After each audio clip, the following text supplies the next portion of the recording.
Hi everybody, it's Severine, and today I'm back with another YouTube Pagan Challenge video, and this one is on fairies!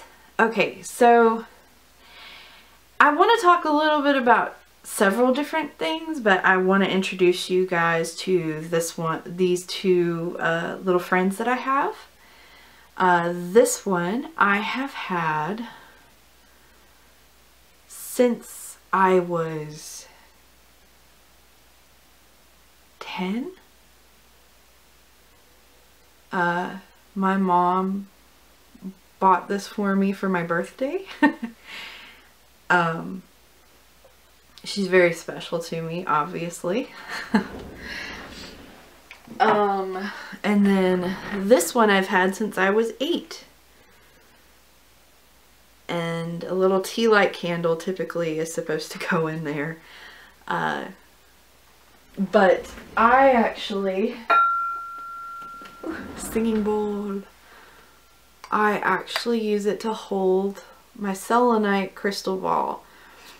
When I got the selenite ball, something just was like, yeah, this is where I'm supposed to be. So even though both of them are really beautiful and I love their look and aesthetics, statuary is a big part of practice for me.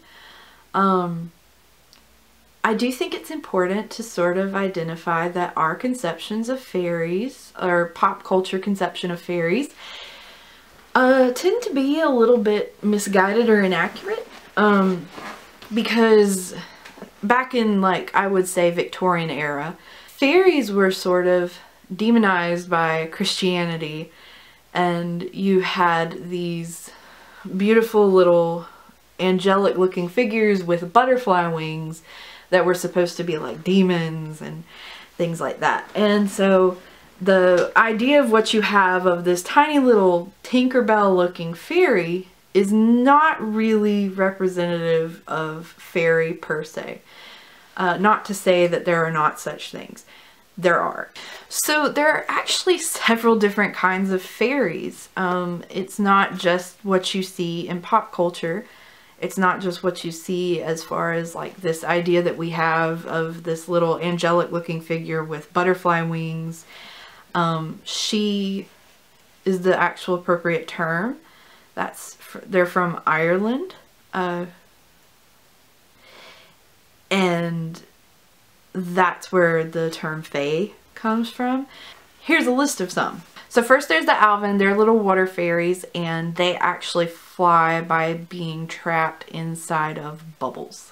There's ash rays, and they too are water fairies, often mistaken for sea spirits. They are white, also nocturnal, and if they're struck by sunlight, they melt into a rainbow pond.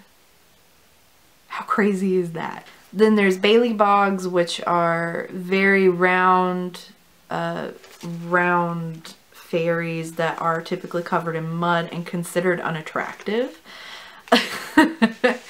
At least that's what most of the text I've read has said, is that they're not very pretty looking. I don't know if that's because they're covered in mud or what you guys are saying, but I mean, don't judge the Bailey bogs, alright guys?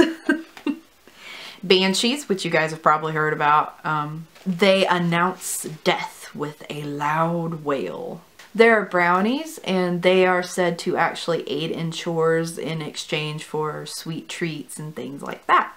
There's changelings, which comes from a lore about a fairy child who was replaced by the fairy in exchange for an earth child. Whether or not there is actually the case, because you guys should check out this show called Lore. He talks about changelings on that show, where it's believed sort of that when you act crazy or something, or you're acting per se out of character, or, you know, not the normal or whatever, then you've been changed out with a changeling. Claricon, which yes, is related to the leprechaun. They guard wine cellars for families. Devas, they are these orbs that you see flying around and are considered one with nature.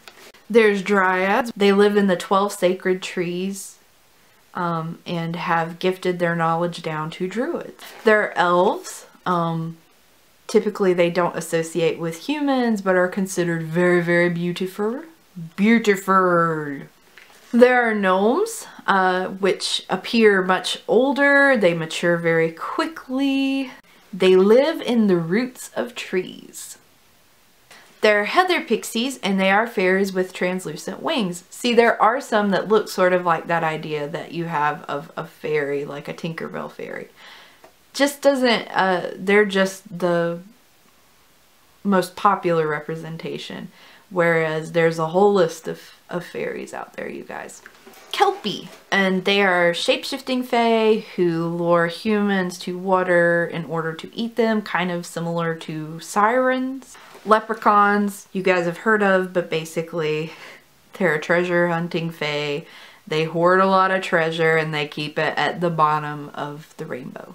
Mermaids, you guys probably know what mermaids and mermen are, but if you do not, they have the body of a fish and human. Typically the top is human and the bottom is fish, although different depictions have them more fish than human, but it just depends. So yeah, they're considered fae also. They live in the ocean. So there's nymphs, and they are represented by different elements. You know, they can be associated with water, forest, wind, whatever have you, but are typically considered to be addicted to sex.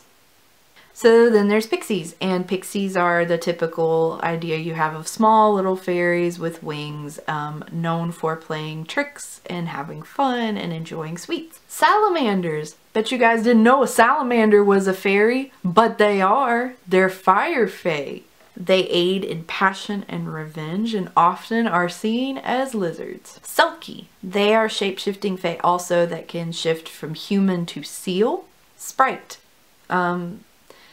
Basically an elf fae, pixie mixture type thing. Will-o-wisp.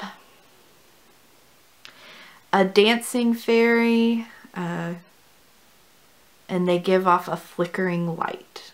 So then it breaks down pretty much into the Seelie and the Unseelie court. The Seelie, they tend to have sort of a more positive representation as far as like being really beautiful and being and then the Unseelie court is considered more negative associated, like they play, you know, they do bad, evil things. A lot of times Unseelie also are like mixed bred with humans. So yeah, Seelie and Unseelie. So you guys don't have to agree with me on my views ever. If you guys don't, you know, that's totally fine. If you do, that's totally cool. Personally, I actually believe that I am a fairy. Not in the physical sense. Like, I don't think I'm gonna sprout out magical fairy powers. I feel like my spirit is fairy and that I am in a human body. So I have played, like, you know, played pranks or whatever. So maybe that's part of my inner fae coming out. I don't know. But I definitely was shown on the astral that I am a fairy. Melek, Taos, and Nylara have both told me so. So I'm interested to see more as it's revealed, you know, and I'm not sure how it plays out per se, but I'm very, very intrigued and very, very interested to see. So that's pretty much it, you guys. If you have any questions, please leave them in the comments. If you enjoyed this video, let me know. And if you have any disagreement with anything that I say, I'm totally cool with that too. And if you want me to acknowledge it, or if you want me to talk about it a little bit with you or whatever, if I need to clarify anything, let me know. I'm happy to do it. So I will see you guys in the next one. Bye.